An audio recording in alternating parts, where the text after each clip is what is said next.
Shalom, selamat sore jemaat Tuhan yang terkasih dalam Tuhan kita Yesus Kristus.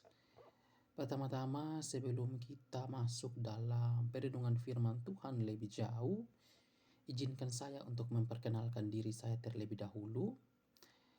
Perkenalkan, nama saya Dimitrius Bakolio Bernardus.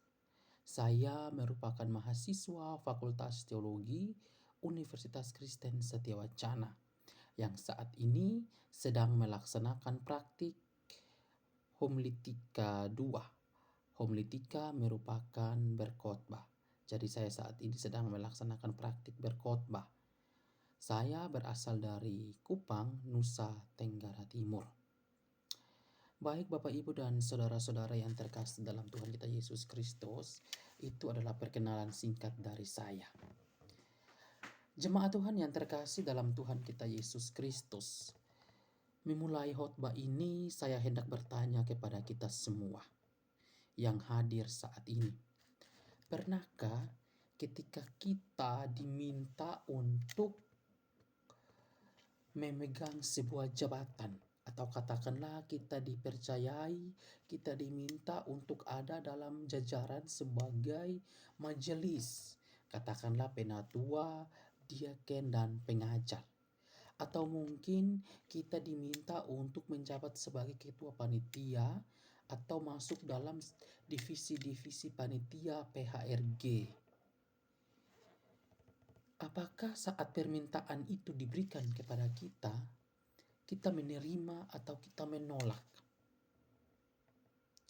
Atau justru permintaan-permintaan yang dilontarkan kepada kita untuk meminta kesediaan kita ada dalam kepanitiaan atau ada dalam jajaran sebagai majelis, kita menolak dengan berbagai alasan. Mungkin kita menolak dengan alasan bahwa ada pekerjaan yang lain yang harus saya selesaikan, atau ada pekerjaan yang lain yang harus menjadi prioritas saya, sehingga saya tidak mau menerima tanggung jawab ini.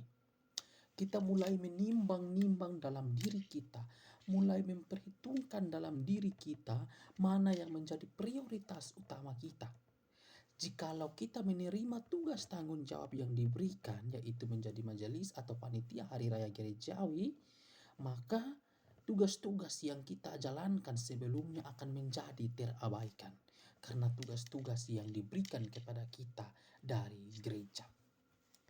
Bapak, Ibu, dan saudara-saudara yang terkasih, jika hal yang tadi saya katakan ini menjadi nyata atau kenyataan dalam kehidupan kita, bukan menjadi nyata tetapi secara nyata faktual kita laksanakan dalam kehidupan kita, maka secara sederhana kita belum mempunyai sebuah komitmen yang kuat, fokus yang baik dalam menerima estafet pelayanan tersebut. Bapak, Ibu, dan jemaat Tuhan yang terkasih dalam Tuhan kita Yesus Kristus, hal-hal yang tadi saya tanyakan tadi sebagai sebuah hal yang akan menolong kita, menghantarkan kita untuk melihat firman Tuhan pada hari ini yang telah kita baca dari Injil Lukas 9 ayat 51 hingga ayat yang ke-62. Firman Tuhan katakan bahwa hampir genap harinya di mana Yesus hendak terangkat ke sorga. Namun sebelum Yesus terangkat ke sorga, dia mengarahkan pandangannya ke Yerusalem dan pergi ke sana bersama dengan dua orang murid, yaitu Yohanes dan Yakobus. Namun firman Tuhan yang tadi kita baca dikatakan bahwa mereka tiba di suatu desa, dan di situ desa orang Samaria. Mereka masuk ke situ dan meminta menumpang sebentar untuk mempersiapkan beberapa hal sebelum akhirnya mereka melanjutkan perjalanan ke Yerusalem. Namun apa yang terjadi Bapak, Ibu, dan saudara-saudari sekalian? Orang Samaria itu menolak mereka, tidak memberikan mereka tumpangan atau tempat untuk mereka mempersiapkan berbagai hal. Sehingga firman Tuhan katakan bahwa Yohanes dan Yakobus saat itu menjadi geram, sehingga mereka bilang, "Tuhan, apakah kami harus menurunkan api dari sorga untuk memusnahkan orang-orang ini?" Tetapi Yesus berpaling dan kemudian menegur mereka. Bapak, Ibu, dan saudara-saudara yang terkasih, ketidakkramahan antara orang Yahudi dan orang Samaria ini merupakan sebuah beban sejarah. Beban sejarah yang sudah terjadi dari masa lalu sehingga membekas dalam hati kedua bangsa ini, Israel Utara dan Israel Selatan. Karena ada beberapa hal. Hal ini diawali dengan mereka melakukan penyembahan berhala yang dilakukan oleh raja-raja Israel, yang dimana mereka mencampur adukan penyembahan kepada Tuhan di bukit-bukit pengorbanan di Samaria dengan penyembahan-penyembahan berhala lainnya. Bahkan ketika Israel Utara atau Samaria ini ditaklukkan oleh Asyur, sebagian besar mereka kemudian dibawa untuk dibuang atau mereka berada dalam pembuangan, sehingga hal ini membuat praktik penyembahan berhala semakin kuat di kalangan mereka. Kita bisa baca di 1 Raja-Raja 17 ayat 24 hingga ayat yang ke-33. Sebaliknya bangsa Yahudi atau Israel Selatan menganggap atau mengklaim Yerusalem adalah tempat yang sah untuk menyembah Tuhan. Karena pernyataan ini dilandasi dengan adanya Bait Allah yang berdiri di sana, yang ini dibangun oleh Raja Salomo. Kemudian mereka dianggap sebagai bangsa yang hina, bangsa yang murtad karena melakukan kawin campur bangsa Samaria, orang Samaria ini atau Israel Utara.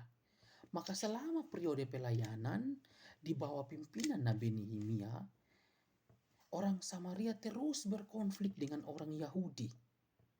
Mereka bahkan dituduh karena bersekongkol dengan bangsa asing untuk menghentikan pembangunan tembok Yerusalem. Sehingga hal ini kemudian menambah konflik yang semakin panas antara dua kubu ini, yaitu Israel Utara dan Israel Selatan, yang terdapat dalam Nehemia 4 ayat 1 hingga ayat yang ketiga, kemudian ayat 7 hingga ayat yang ke-8. Sehingga hal ini menjadi alasan mengapa Yesus dan Yohanes Yakobus ketika mereka itu ditolak di desa orang Samaria itu. Bapak, Ibu, dan jemaat Tuhan yang terkasih dalam Tuhan kita Yesus Kristus, hari ini kita diperhadapkan dengan sebuah tema, yaitu estafet pelayanan. Kata pelayanan sendiri, Bapak, Ibu, dan jemaat Tuhan, berasal dari bahasa Yunani, yaitu diakonia, yang memiliki makna yaitu melayani. Namun lebih jauhnya lagi, arti dari diakonia ini dimaknai sebagai sesuatu panggilan untuk melaksanakan sebuah perintah. Perintah yang dari mana? Perintah yang dari Yesus Kristus itu sendiri. Sehingga Bapak Mama, Bapak Ibu, saudara-saudara, dan saya, kita yang hadir saat ini merupakan orang-orang yang menerima perintah tersebut. Kemudian kita melaksanakan perintah tersebut dalam kehidupan kita tiap-tiap hari dalam bentuk estafet pelayanan. Bapak, Ibu, dan jemaat Tuhan yang terkasih, ketika kita ada dalam sebuah komitmen untuk mengikuti Yesus dan melaksanakan pelayanannya, maka kita harus siap sedia bahwa dalam mengikut Kristus, dalam melayani Kristus, ada tantangan, ada hambatan, ada ancaman-ancaman yang kemudian datang kepada diri kita, yang itu kalau tidak dimaknai, tidak dihadapi dengan baik, justru akan membuat pelayanan yang kita laksanakan ini terhenti, membuat pelayanan yang kita lakukan ini tersendat-sendat sehingga tidak berjalan dengan baik. Maka dibutuhkanlah sebuah pribadi yang kuat, hati yang lemah lembut, pribadi yang siap sedia menghadapi segala bentuk tantangan yang terjadi ke depan ketika kita mendapatkan tugas pelayanan untuk melayani Yesus. Bapak, Ibu, dan jemaat Tuhan yang terkasih, ada beberapa hal yang harus kita perhatikan di sini. Yang pertama, yang saya catat untuk kita dapat renungkan bersama-sama, yaitu milikilah hati yang luas serta lemah lembut. Firman Tuhan yang tadi kita baca bersama-sama mengatakan bahwa Yohanes dan Yakobus berkata kepada Tuhan untuk bagaimana mereka ini menurunkan api dari surga untuk bisa memusnahkan orang-orang Samaria saat itu. Tapi Yesus kemudian menegur mereka. Bapak Ibu dan jemaat Tuhan yang terkasih, milikilah hati yang tulus dan lemah lembut hati yang luas. Di mana ketika kita melayani Tuhan, kita harus bisa mengontrol emosi kita. Kita harus bisa mengontrol diri kita. Memang kita akan diperhadapkan dengan berbagai penolakan. Kita akan diperhadapkan dengan berbagai tantangan. Bahkan ancaman kematian pun akan kita hadapi ketika kita ada dalam komitmen untuk teguh melayani Tuhan. Maka firman Tuhan menekankan kita untuk bagaimana kita memiliki hati yang luas, hati yang lemah lembut. Pertanyaannya, kenapa harus hati? Karena hati Bapak Ibu dan jemaat Tuhan menjadi tempat yang terpenting, bagian yang terpenting ada dalam diri kita sebagai manusia. Karena setiap hal yang baik atau hal yang tidak baik, kita semua taruh di dalam hati kita. Kita menyimpan di dalam hati kita. Sehingga kita harus memiliki hati yang kuat, hati yang siap sedia untuk melayani Tuhan. Ketika kita ditolak seperti tadi oleh Yohanes, kita ditolak seperti tadi oleh orang Samaria, menolak Yohanes, Yakobus, bahkan Yesus. Kita harus menerima penolakan itu. Kita tidak boleh emosi, kita tidak boleh melawan. Itu adalah sebuah tantangan yang harus kita hadapi. Sebuah tantangan yang datang kepada diri kita, saya dan saudara, untuk bagaimana kita bisa mengelola emosi kita, untuk bagaimana kita bisa mengelola diri kita untuk benar-benar menghadapi tantangan itu dengan baik. Agar pelayanan yang kita jalankan ini dapat terselesaikan dengan baik. Jangan hanya kita ditolak, lalu kita mundur dari pelayanan itu.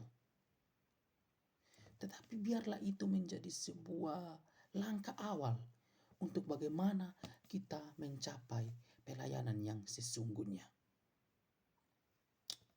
Kalau egoisme, kemarahan menjadi hal yang terpenting dalam diri kita sebagai manusia, bagaimana estafet pelayanan itu harus kita laksanakan dengan baik? Bagaimana estafet pelayanan itu akan berjalan dengan baik jika egoisme, kemarahan menjadi bagian dari dalam diri kita? Sehingga hal-hal yang tadi patutlah untuk kita singkirkan. Sehingga itu tidak menjadi halangan bagi diri kita sendiri. Bapak, Ibu, dan jemaat Tuhan yang terkasih, itu poin yang pertama. Poin yang kedua di sini adalah milikilah pribadi yang kuat. Firman Tuhan katakan bahwa serigala mempunyai liang dan burung mempunyai sarang, tetapi anak manusia tidak mempunyai tempat untuk meletakkan kepalanya. Serigala mempunyai liang dan burung mempunyai sarang.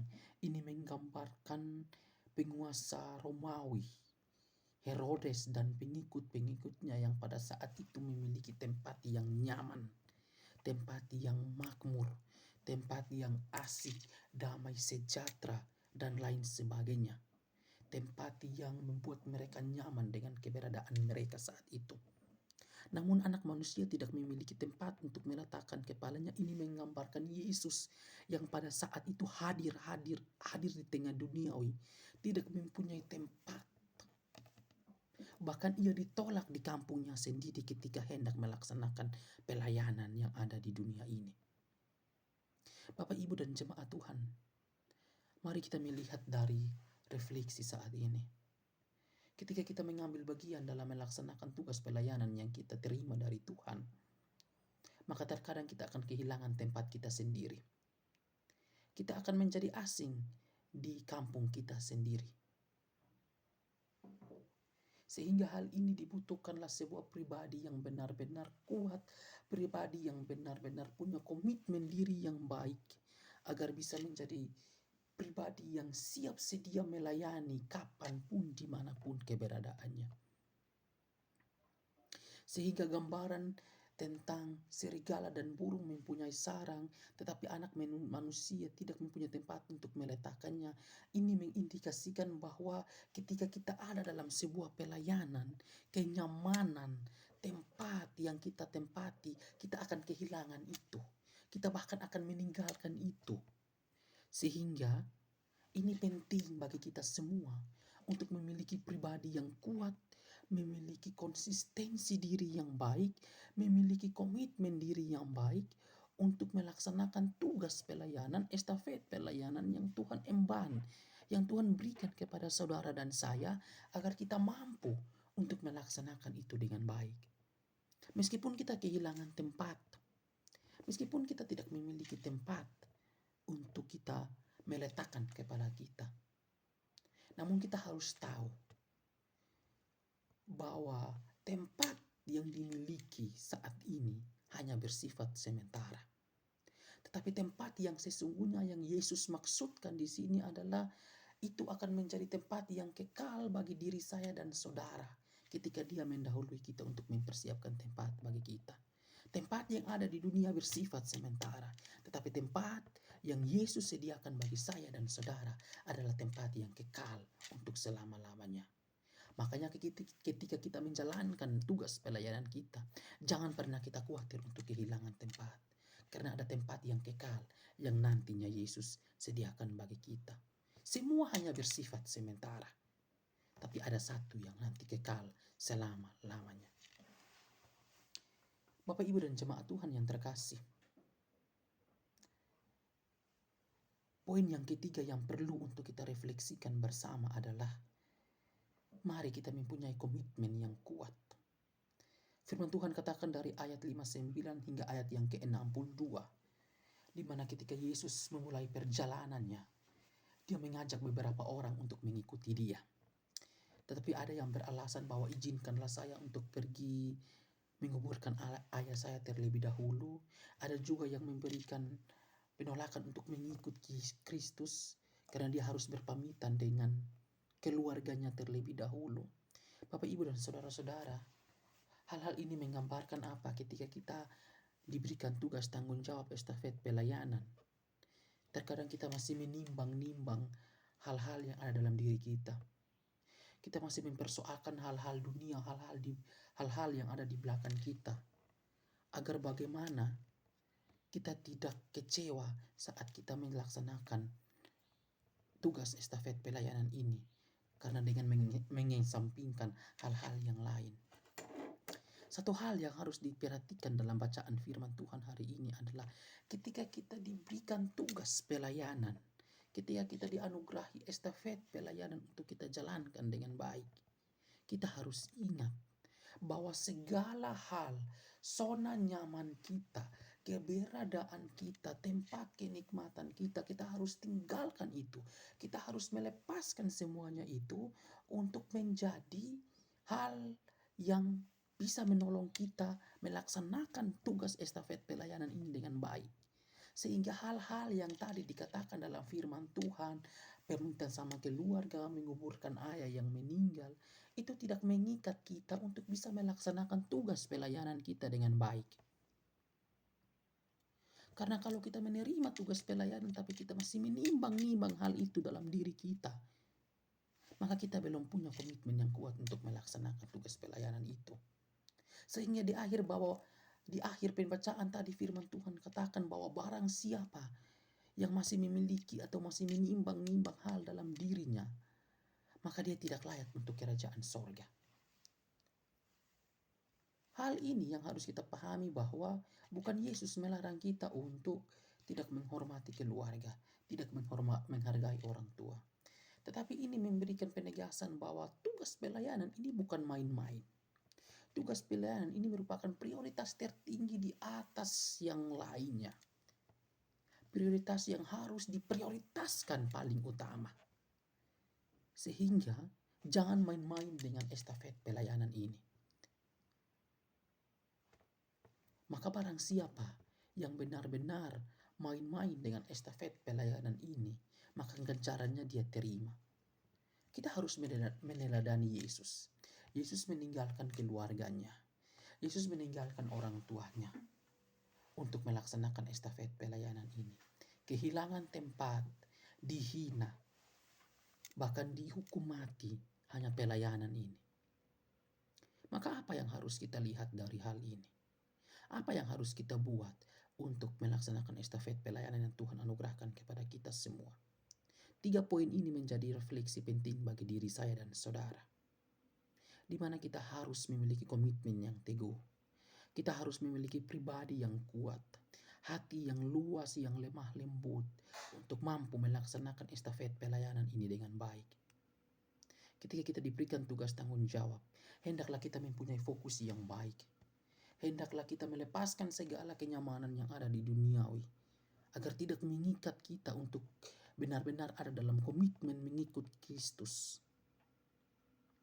Karena hal-hal duniawi yang ada dalam diri kita justru itu akan mengikat kita sehingga kita sulit untuk melaksanakan estafet pelayanan itu. Jika kita masih melihat ke belakang, kita masih menoleh ke belakang untuk melihat hal-hal duniawi, hal-hal kenikmatan yang duniawi tawarkan kepada kita.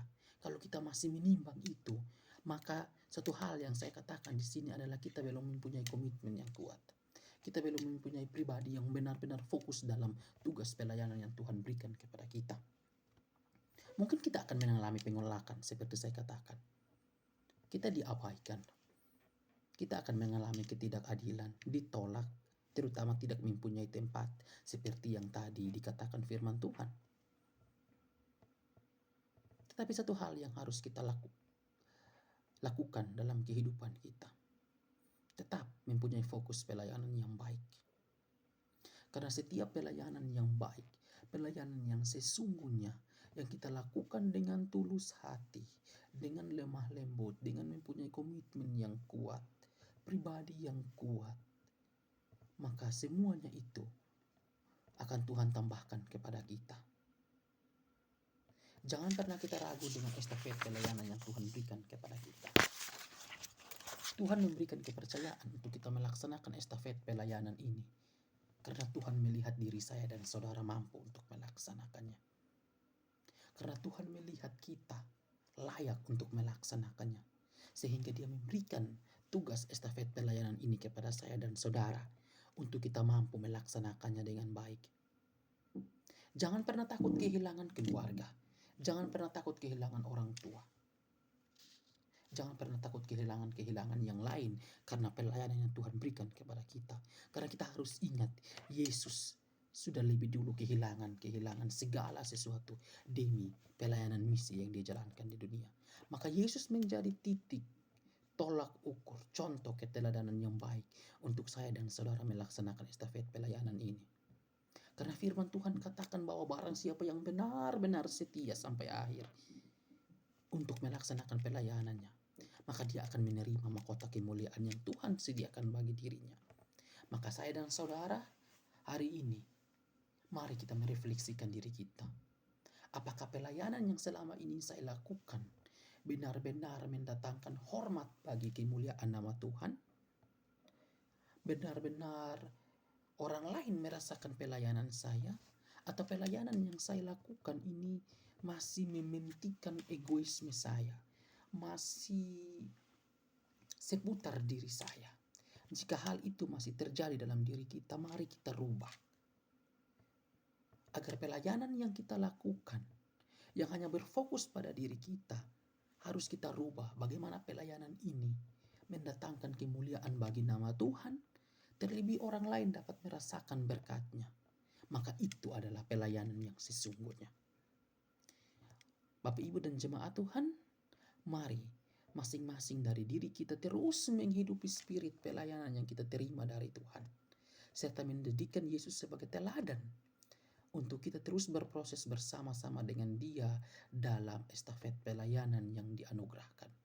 Maka pelayanan yang kita lakukan akan memberi berkat bagi sesama kita, terlebih hormat bagi kemuliaan nama Tuhan. Firman Tuhan menolong dan memberkati kita sekalian. Amin.